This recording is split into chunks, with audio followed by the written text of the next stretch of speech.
Face au défrichement et au reboisement liés à l'extension des terres agricoles, à l'exploitation des ressources naturelles, à l'exploitation excessive ou anarchique de certaines essences forestières, la question du reboisement est plus que d'actualité. Face à cette ultime vérité, l'équipe de Diaspo TV s'est déplacée le lundi 10 août 2015 dans le département de Fakobli, situé à plus de 700 km d'Abidjan, rien que pour découvrir l'EILDD. Entendons par là Entreprise Initiative Locale de Développement Durable. L'EILDD s'est penché sur l'idée des reboisements vu les agressions de toutes sortes que subit l'agroforesterie ivoirienne. Pour ce faire, elle a mis en place un projet de reboisement sur une superficie de 15 000 hectares qui servira à boiser près de 25 000 arbres de plusieurs espèces, même précisément le bois teck. Afin d'avoir de plus amples renseignements sur ce projet, nous vous laissons en compagnie de M. Daniel Tchekoura, président fondateur de l'EILDD. Ce reportage est signé Randolph Nyong'o, correspondant Diaspo TV Abidjan. Mon nom c'est Daniel Tchekoura. Je suis inspecteur de formation professionnelle. Je suis professeur certifié de génie civil, mais dans mes fonctions actuelles, inspecteur. Il faut commencer déjà par l'idée qui nous a amené à créer cette ONG. Vous voyez, quand on observe tous les déséquilibres de l'écosystème, la pauvreté qui prend de plus en plus de l'ampleur en milieu rural, on se dit la terre peut être une ressource, je ne dis pas intarissable, mais peut-être une ressource. Et nous nous sommes dit qu'il faut commencer à faire du reboisement. Donc planter du teck, c'est permettre la réhabilitation du couvert végétal à toutes les zones. Donc c'est ça qui nous a amené à faire ce bout de reboisement sur ce qui appartient sur la parcelle qui fait environ 15 hectares. Donc il est question de faire une ceinture autour de cette superficie. Donc c'est ce que nous avons commencé. Depuis 2010, les plantes que vous voyez, les plus gros arbres qui sont là, datent de juillet 2010. Eh bien, comme je le disais tantôt, nous faisons ça pour d'abord faire une sécurisation, mais également, selon les techniques nouvelles du reboisement, sous ces plantes-là, nous allons, par exemple, développer ce que nous appelons l'agroforesterie. Et l'ONG existe pour en faire la promotion de l'agroforesterie. Nous l'avons créé depuis temps, mais chaque année nous en faisons. Ensuite, il y a même aussi un étang piscicole. C'est une somme d'activités que nous faisons chaque année. Ce qui nous permet de prolonger le reboisement de façon à faire la ceinture pratiquement autour de cette parcelle qui fait quand même 15 hectares. Bon, l'activité, comme vous le savez bien, l'activité est menée strictement en milieu rural, donc au village. Et cette activité, les ressources que nous avons déployées viennent vraiment de nous-mêmes, de nos cotisations et des dons que nous-mêmes nous apportons véritablement au soutien des activités de cette ONG. Ce que nous espérons, nous pensons que ça va, ça se passe bien pour le moment. Parce que si on peut aujourd'hui admirer ces arbres qui poussent et qui chaque année ou 2 fois dans l'année ne demandent qu'à être nettoyés, quand nous réussissons à le faire, nous estimons que c'est bon. Tout à l'heure, quand vous verrez par exemple des temps piscicoles, eh bien, nous nous disons aussi, nous pouvons vraiment rendre gloire à Dieu parce que cet étang est devenu une réalité. Il y a du poisson dans cet étang depuis 2 ans. Tout à l'heure, nous allons faire une pêche de contrôle pour voir véritablement quel est le poids maintenant, c'est-à-dire la taille des poissons que nous avons mis dans cette eau depuis 2 ans. Nous sommes venus là parce que nous sommes en pleine saison de pluie, l'herbe pousse rapidement. Donc nous sommes venus faire un balayage pour les pieds de teck. Ça c'est les premiers arbres qui ont été plantés.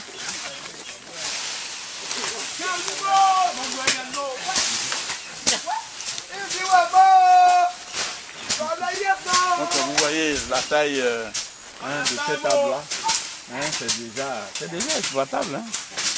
Déjà exploitable. Bon, ça c'est du teck qui nous a été recommandé par les agents de la Sodefort, notamment le capitaine Oulaï Joël. C'est lui qui est la personne ressource pour faire le reboisement. Donc nous faisons ça. Parce qu'on estime que c'est des arbres qui ont été plantés au bout de 10 ans, au bout de 15 ans ou au bout de 20 ans. Si ces arbres doivent être exploités, eh bien l'exploitation c'est pour faire du bois d'œuvre. C'est pour servir par exemple à fabriquer en tout cas toutes sortes de produits au niveau de l'ébénisterie. C'est vraiment du bois d'œuvre. C'est pour ça que nous avons choisi de faire ça. Mais il n'y a pas que du teck que nous faisons. Parce que je vous ai dit que ce qui doit servir juste à protéger un espace qui fait une superficie de pratiquement 15 hectares, eh bien ce n'est pas ça. On fait aussi d'autres types d'essences que je vais vous montrer tout à l'heure, mais qui sont encore en pépinière. Les pépinières existent, vous allez voir les pépinières. Nous avons actuellement en pépinière plus de 20 000 pieds d'arbres. Il y a du teck, certes, mais il y a aussi des arbres qui produisent de api. L'api, c'est vraiment des plantes qui donnent des amandes que nous utilisons dans nos sauces. Donc vous voyez, c'est tout ça que nous essayons de régénérer pour mettre ça à la disposition des parents et des ménages. Quand tout ça se sera bien nettoyé, qu'on puisse organiser une randonnée. Que des jeunes gens qui, lorsqu'on leur parle de l'arbre, qui ne savent même pas ce que c'est, ben on va nettoyer, ils vont venir faire une balade sous les quais. On a vraiment un projet de développement d'un certain nombre d'activités. Nous prévoyons même faire des années à venir, une fois que les frères auront enlevé voilà, le riz, on va continuer de planter. C'est pour ça d'ailleurs que nous avons en pépinière actuellement, en tout cas d'autres plants à répliquer. Monsieur Faye Aubin, je suis originaire de Liodi, département des Fakobli, région du Guémont. Je suis directeur des opérations à ILDD. Le travail consiste à coordonner toutes les actions, toutes les activités concernant l'ONG. La gestion du personnel, la gestion du matériel et de tous les chantiers. Au thème, déjà au niveau de l'agroforesterie, le reboisement que nous faisons vise déjà à reconstituer le couvert végétal forestier qui a été dévasté depuis la crise en Côte d'Ivoire. Et de pouvoir également sécuriser les parcelles entre les voisins, entre le voisinage. Et je veux dire également à long terme aussi, c'est de permettre disons à l'exploitant d'avoir une parcelle qui pourra éventuellement exploiter, c'est-à-dire le bois qu'on peut revendre. Vous savez déjà au niveau de la pisciculture, vous avez déjà la disponibilité des ressources halieutiques, et également au niveau du reboisement. Nous avons déjà, comme je l'ai si bien dit plus haut, c'est de pouvoir éviter des conflits avec les délimitations des parcelles. Des conflits vraiment qui sont source de beaucoup de problèmes dans ces villages.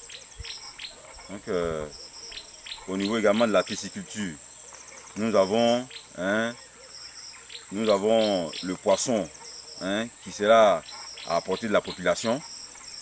On n'aura plus de difficultés pour s'approvisionner, n'est pas aller dans les grandes villes, avoir tout ce dont nous avons besoin pour l'alimentation sur place.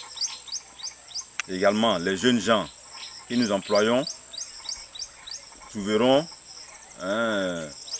une source de revenus dans ces activités. Le champ de riz que vous voyez là présentement fait partie des activités de ILDD. Chaque année, dans le souci de faire une sécurité alimentaire assurée, la sécurité alimentaire, nous créons des champs de maïs, des champs de riz, des champs de manioc, qui est un peu enherbé, pour assurer l'autosuffisance alimentaire, pour ne pas que, c'est-à-dire pour être dans le même contexte de l'agroforesterie. Donc dans les trois bassins que vous voyez, en tout cas les poissons qui sont là-bas n'ont pas la même taille. Parce qu'il y a déjà une première opération comme ça, de pêche de contrôle. Ça a permis de remettre d'un côté comme de l'autre, voilà, des poissons qui étaient de petite taille. Les plus gros, soit sont déversés dans un autre bassin pour continuer le grossissement, ou ont été proposés déjà à la commercialisation ou à la consommation, quoi, je veux dire. Donc c'est un peu ça. Et puis cette opération que nous faisons, il faut même faire ça pratiquement tous les 6 mois. Ça permet après de nettoyer, parce que vous voyez, il y a beaucoup de boue là. Ça permet même de nettoyer correctement les bassins avant de faire le remplissage. Le remplissage va se faire là tout de suite, dès qu'on a fini de faire la pêche. Parce qu'il faut continuer de mettre de l'eau pour oxygéner, réoxygéner pratiquement les poissons. C'est quand il n'y a pas d'eau, les poissons ils restent isolés, ils meurent. Donc, voilà, donc on est en train de faire cette pêche de contrôle là. Voilà un peu cette opération qu'ils sont en train de faire. Bon, généralement c'est une opération qu'il faut faire beaucoup de délicatesse.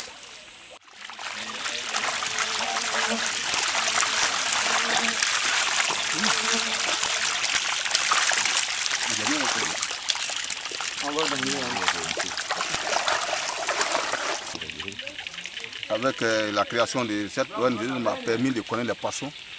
Aujourd'hui, je connais le mâle puis la femelle. Ici, vous avez le mâle. Oh! Et c'est la femelle qui est ici. Ici, il n'y a rien sur le ventre. Et de l'autre côté, il y a un petit truc qui protège. Bon, si on le voit la nuit, sous bien quoi, je ne sais pas. C'est ça. Il y a un sexe.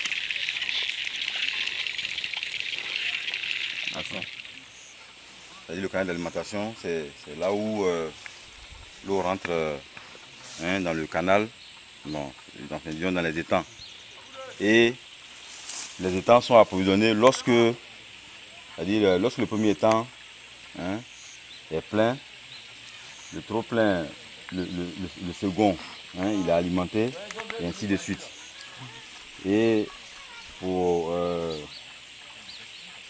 faire sortir l'eau, lorsqu'on veut pêcher, nous allons ouvrir les moines, c'est-à-dire les moines qui sont confectionnés là.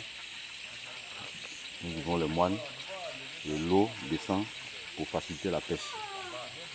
Donc voici les tuyaux qui sont là, les tuyaux PVC qui sont placés. Nous sommes en train de faire l'extension du bassin piscicole.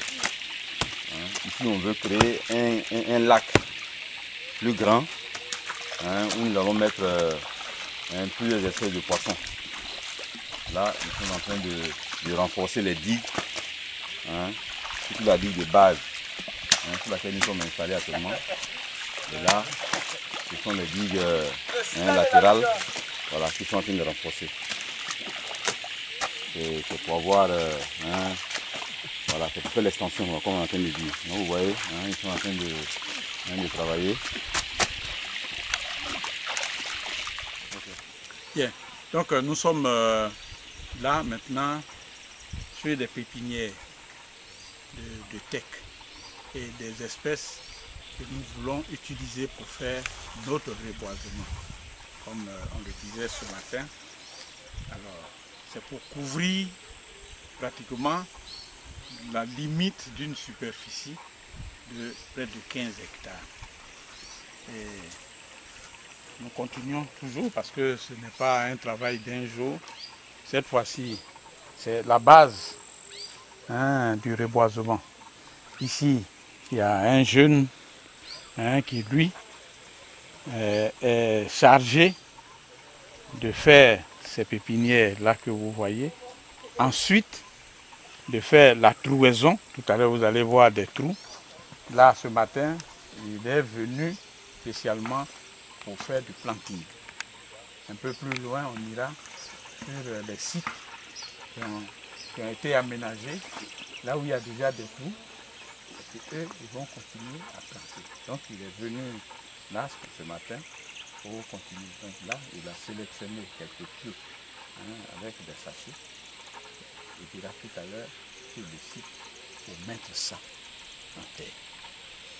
Donc, cet espace que vous voyez là, sous ces arbres, a été spécialement aménagé pour mettre dans les sachets des grains qui nous ont été donnés par des services spécialisés du CNRA et de la Solifor. Donc, on prépare ces pieds-là ici. C'est eux qui mettent ça dans les sachets. C'est eux qui font le répliquage. On l'a fait. Le Bois-Tech, c'est un bon projet. Tous les jeunes sont compris. Parce que c'est par nous, les autres villages, ils doivent croire pour prendre exemple sur nous. En principe, c'est comme ça on plante. Tu mets un peu de la terre. Ouais, tu fermes sachet. Jusqu'à une semaine, on prend machette, commencer à découcher.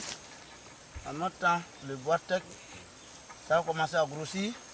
Pendant un an déjà, on sait le travail qu'il a fait l'année. Les gens peuvent dire, ah, il a fait un bon travail. En réalisant des plans, des plantations par exemple de teck, et surtout des teck qui seront utilisés sur des limites, et bien pour nous, ça devrait pouvoir sécuriser ce qui appartient à chaque grande famille. C'est déjà source de bonne cohabitation. Parce que connaître les limites, cela évite des exploitations abusives sans tenir compte du minimum de considération de la propriété des uns par rapport aux autres. Mais également, il n'y a pas que la réalisation des teck. Nous avons vu quelque part un étang piscicole. Tout le monde sait ou est censé savoir que le poisson, c'est une base importante de l'alimentation. Donc, pour réaliser de tels étangs et approvisionner la famille et la population, eh bien, nous pensons que c'est une contribution extrêmement importante. Les difficultés inhérentes à tout projet sont essentiellement d'ordre financier. Parce que quand on voit quand même l'engouement, quand on voit la présence de cette jeunesse-là, il faut se donner les moyens d'aller de l'avant. Donc, essentiellement, nos difficultés sont d'ordre financier, mais également, les difficultés sont liées au perfectionnement, d'abord à la formation et au perfectionnement de toute cette population qui s'adonne aujourd'hui aux activités de l'ILDB. Si on prend même la promotion du reboisement, le reboisement suppose que celui qui en fait doit connaître l'arbre qu'il est en train de planter. Et connaître l'arbre, ça veut dire savoir le planter, programmer aussi son entretien, mais également ensuite pouvoir expliquer aux voisins pourquoi il faut respecter un arbre. Il y a déjà ça. Il y a aussi des difficultés, même pour nous qui ne sont pas insurmontables. C'est pour ça que nous faisons ce projet. Nous pouvons parler également de formation en matière même de commercialisation. Au niveau personnes, enfin des gens, ça veut dire des jeunes dames qui sont membres de cette ONG. Les parents, ils voudraient bien s'adonner à des activités génératrices de revenus. Tu dis à quelqu'un, viens prendre du poisson. Mais il faut que la personne ait un minimum de connaissances dans la comptabilité, même la comptabilité simplifiée, comme on le dit. Essentiellement, généralement, des membres même de cette ONG, ils sont de divers niveaux. En tout cas, ça va du niveau CE1 jusqu'au niveau terminal, même des universitaires qui sont revenus au village ici en ce moment et qui sont membres de certains ou sympathisants de cette ONG.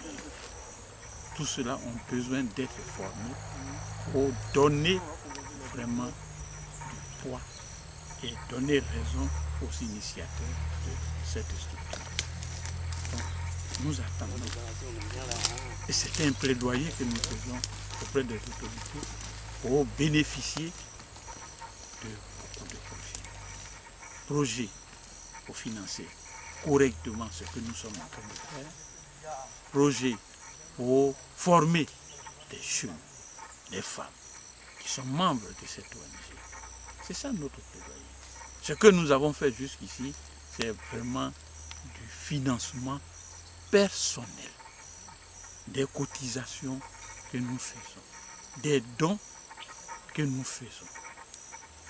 Nous pensons que pour un projet d'une telle envergure, dont l'impact est attendu, est réel certes, mais est vraiment attendu par le village entier.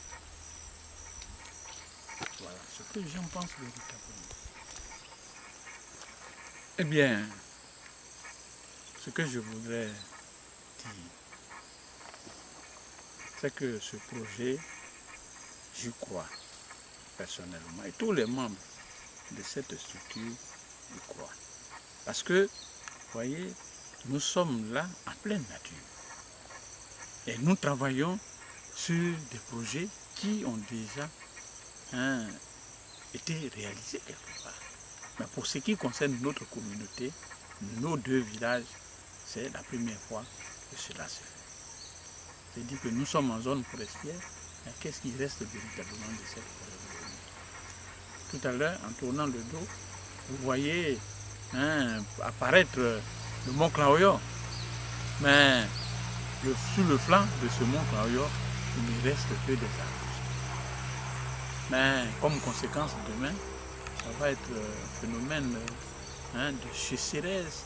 Il n'y aura pratiquement plus de pluie. Donc l'écosystème est complètement dérangé. Donc nous pensons que c'est notre contribution à nous, à l'équilibre de l'écosystème. C'est notre contribution pour faire régénérer un peu le couvert végétal. Et puis, au-delà de ça, ce qui nous réconforte, c'est que les parents, nous, parents au sein du grand village, ensuite de la grande famille, nous savons désormais faire la protection de ce qui revient de façon intrinsèque à un démembrement familial. En tout cas, depuis que nous avons commencé ce projet, nous n'avons pas du tout rencontré d'obstacles.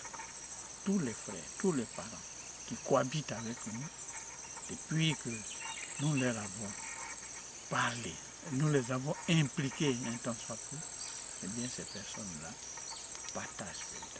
Ce que nous souhaitons, nous attendons réellement, c'est que ce plaidoyer-là soit entendu des autorités, entendu par les bailleurs de fonds. Et Dieu seul sait, nous avons aussi accès à beaucoup de réseaux d'information.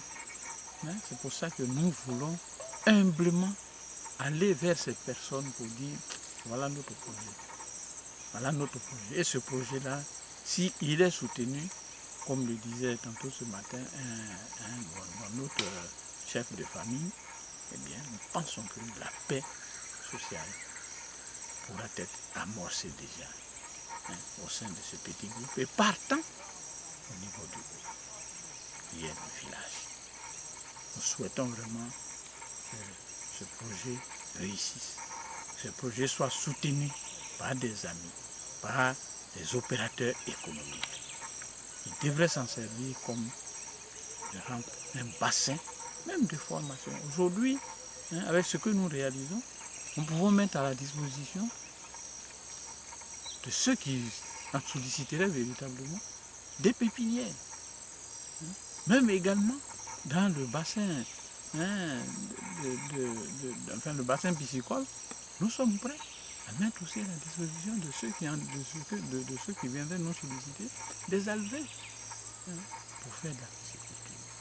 Ce n'est pas vraiment quelque chose qui se fait en vase clos. Parce que nous sommes en contact de la nature et nous voulons privilégier vraiment la communication. C'est pour ça que nous lançons ce message-là au monde entier. Moi, je voudrais vraiment vous remercier d'être venus jusqu'à nous pour découvrir ce que nous faisons ici dans notre village.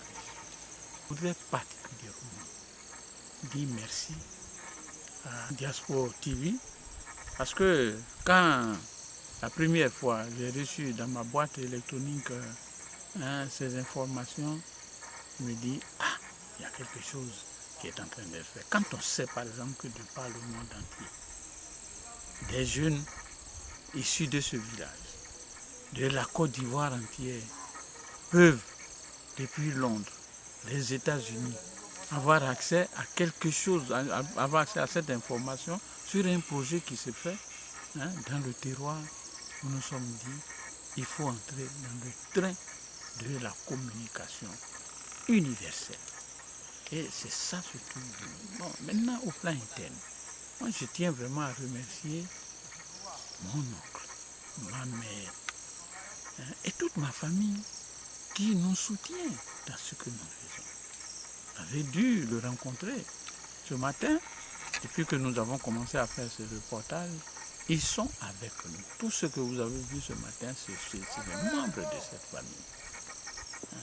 Ils sont avec nous. Et puis, partant, nous sommes dans un village. Le village a un chef. Et ce chef-là, c'est un intellectuel qui est là en ce moment. Il est informé de ce que nous faisons.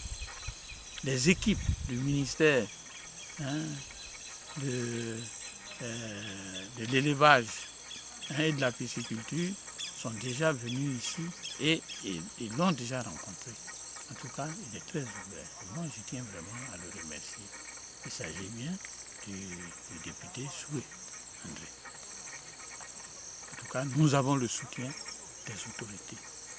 C'est ça qui nous donne vraiment la force d'avancer.